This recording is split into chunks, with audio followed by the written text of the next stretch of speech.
5000 বছর আগে এমন একটা সভ্যতা ছিল যাদের শহর ছিল আজকের থেকেও বেশি প্ল্যান্ড। এটাই ছিল ইন্ডাস ভ্যালি সিভিলাইজেশন, যা গড়ে উঠেছিল সিন্ধু নদীর আশেপাশে। এর সবচেয়ে বিখ্যাত শহর মহেঞ্জোদারো এবং হরপ্পা। এই শহরগুলোর রাস্তা ছিল পারফেক্ট গ্রিড প্যাটার্নে তৈরি, মানে একদম প্ল্যান করে বানানো। সবচেয়ে অবাক করা বিষয়, তাদের ড্রেনেজ সিস্টেম ছিল আন্ডারগ্রাউন্ড এবং অত্যন্ত উন্নত। প্রায় প্রতিটি বাড়িতে ছিল নিজস্ব বাথরুম এবং ড্রেনেজ কানেকশন, যা সেই সময়ে ভাবাই যায় না। তারা স্ট্যান্ডার্ডাইজড ওয়েটস ও মেজার্স ব্যবহার করত, মানে ব্যবসা বাণিজ্যও ছিল খুব উন্নত। কিন্তু সবচেয়ে বড় রহস্য, তাদের লেখা আজও পুরোপুরি পড়া যায় না। আর হঠাৎ করেই এই পুরো সভ্যতা হারিয়ে যায়।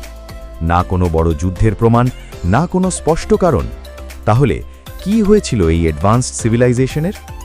এই রকম আরও ইনফরমেটিভ ভিডিও দেখতে আমাদের চ্যানেলটা ফলো করতে পারো।